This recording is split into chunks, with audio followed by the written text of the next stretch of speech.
Hi అండి, welcome to Jakkampudi recipes. ఈరోజు మన రెసిపీ వచ్చేసి కొబ్బరి రోటి పచ్చడి. ఈ రోటి పచ్చడి అనేది హెల్తీగా ఎలా చేసుకోవాలి ఏంటనేది ఈ వీడియోలో చూసేద్దాం.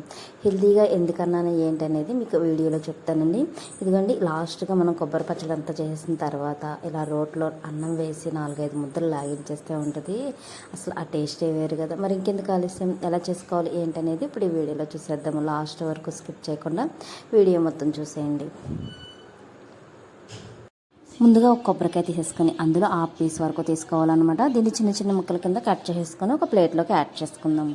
ఈ సైజులో కట్ చేసుకుంటే సరిపోతుంది. అలా నేను తీసుకున్న కొబ్బరికి వచ్చేసి ఒక 10 ఎండుమిర్చి వరకు ముసుగులు తీసేసి ఇలా పక్కన పెట్టుకున్నానండి. ఇప్పుడు గ్యాస్ వెలిగించుకొని ఒక బౌల్ పెట్టుకొని ఇందులో 2 టీ స్పూన్ల వరకు ఆయిల్ అనేది యాడ్ చేసుకోండి. ఈ ఆయిల్ కొంచెం హీట్ అయిన తర్వాత ముందుగా తీసుకున్న ఎండుమిర్చిని ఇందులో యాడ్ చేసి మనకి కొంచెం ఫ్రై అయిన తర్వాత ఇందులో కొబ్బరి ముక్కలను కట్ చేసి పక్కన పెట్టుకున్నాం కదా, అవి కూడా ఇందులో యాడ్ చేసేసుకుందాం. యాడ్ చేసేసుకొని కచ్చాపిచ్చాగా ఇలా కలిపేసుకుంటే మనకి అవి కొంచెం ఫ్రై అవుతాయి అనమాట. కొబ్బరిని వేయించిన కొబ్బరితో పచ్చడి చేస్తే చాలా బాగుంటుంది. ఇలా కలిపేసుకున్న తర్వాత ఇందులో నువ్వులు వచ్చేసి ఒక 4 టీ స్పూన్ల వరకు యాడ్ చేసుకోండి. మీ దగ్గర నువ్వులు లేకపోతే స్కిప్ చేసేయండి. నువ్వులు వేయడం వల్ల చాలా టేస్ట్ అనేది బాగుంటుంది. నేను హెల్దీ అని ఎందుకన్నానంటే నువ్వులు, కొబ్బరి అలాగే పల్లీలు మొత్తం కలిపి చేశాను కాబట్టి హెల్దీ అని చెప్పాను అనమాట. పల్లీలను కూడా ఒక హాఫ్ కప్ వరకు తీసుకొని ఇలా దోరగా వేయించేసుకొని ఒక పక్కన ప్లేట్లో పెట్టేసుకోండి.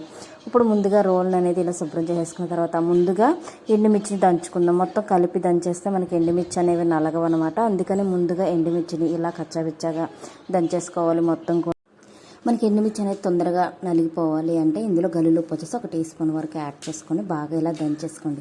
ఇలా దంచేసుకున్న తర్వాత కొబ్బరిని కూడా ఇందులో యాడ్ చేసేసుకోండి. కొబ్బరి, నువ్వులు ఈ రెండు కూడా బాగా దంచేసుకోవాలన్నమాట. ఇవి కూడా మనకి మెత్తగా అయిపోవాలి. ఎక్కడా కూడా కొబ్బరి పీస్ అనేది కనపడుకోకుండా ఇలా మెత్తగా అయిపోయిన తర్వాత ఇందులో వచ్చేసి ఇప్పుడు పల్లీలను కూడా యాడ్ చేసుకున్నాం. పల్లీలను కూడా ఇలా బాగా దంచేసుకోవాలండి. ఇవి కూడా మెత్తని పేస్ట్ లాగా అయిపోవాలన్నమాట. ఇలా దంచేసుకున్న తర్వాత ఎల్లుల్లిపాయలు వచ్చేసి ఒక 4 రెబ్బల వరకు యాడ్ చేసుకుని వీటిని కూడా బాగా దంచుకున్న తర్వాత జీలకర్ర వచ్చేసి 1 టీ స్పూన్ వరకు యాడ్ చేసుకుందాము.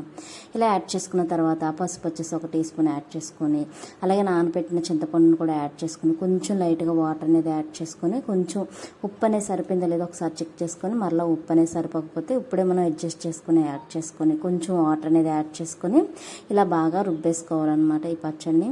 ఇప్పుడు మనం కొంచెం వాటర్ యాడ్ చేయడం వల్ల మనకి పచ్చడి అనేది తొందరగా మనకి నలుగుతుంది. అలాగే మనకి రైస్లో కలుపుకోవడానికి కూడా చాలా బాగుంటుంది. రైస్లోకే కాదండి, మనం రోటీ, చపాతీ అలాగే దోశలు దేంట్లోకైనా సరే చాలా బాగుంటుంది. ఇప్పుడు ఒక గ్యాస్ వెలిగించుకొని ఒక కళాయి పెట్టేసుకొని ఇందులో ఆయిల్ వేసుకొని ఎండుమిర్చి, పోపు దినుసులు కొంచెం ఫ్రై అయిన తర్వాత కొంచెం కరివేపాకు కూడా యాడ్ చేసుకొని కరివేపాకులో ఉన్న చిటపట్లు ఆగిపోయే వరకు కూడా ఫ్రై చేసుకుందాం. ఇలా ఫ్రై చేసుకొని దింపి పక్కన పెట్టేసుకోండి. ఇప్పుడు మనం పచ్చడి అనేది మెత్తగా నలిగిందో లేదో ఒకసారి చెక్ చేసుకుంది. ఇదిగోండి, మనకి మెత్తగా ఇలా నలిగిపోయింది కదా. ఇప్పుడు ఈ పచ్చడిని తీసుకొని మనం ముందుగా పోపు పెట్టుకొని పక్కన పెట్టుకున్న ఈ పోపులో ఈ పచ్చడిని యాడ్ చేసేసుకుంది. ఇలా యాడ్ చేసుకొని మొత్తం కూడా బాగా మిక్స్ చేసుకోండి.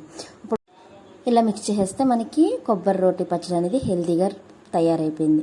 ఇప్పుడు మనకి రోట్లో ఆల్రెడీ పచ్చడి అనేది కొంచెం ఉంది కదండి. ఇందులో వేడి వేడి అన్నం వేసుకొని ఇలా బాగా మిక్స్ చేసేసుకున్న తర్వాత 4-5 ముద్దలు లాగించేసారంటే అసలు ఆ టేస్ట్ అనేది చాలా బాగుంటుంది అనమాట. మా చిన్నతనంలో ఇలాగే రోటి పచ్చడి అనేది చేసినప్పుడల్లా కూడా ఇలా వేడన్నం వేసి 4-5 ముద్దలు పెట్టేవారు. చాలా టేస్టీగా ఉండేది. మీరు కూడా ఒకసారి ట్రై చేయండి. ట్రై చేసి ఎలా వచ్చింది ఏంటనేది కామెంట్ బాక్స్లో కామెంట్ చేయండి. అలాగే మీకు కనుక నా వీడియో నచ్చినట్లయితే లైక్ చేయండి, షేర్ చేయండి, నా ఛానల్ని సబ్స్క్రైబ్ చేయండి. కొత్తగా ఎవరైనా చూస్తున్నట్లయితే బెల్ ఐకాన్ ప్రెస్ చేస్తే అందులో ఆల్ అనే బటన్ ఉంటుంది. ఆ బటన్ ప్రెస్ చేసినట్లయితే నా నోటిఫికేషన్స్ అన్నీ కూడా మీరు చూడొచ్చు. Thank you.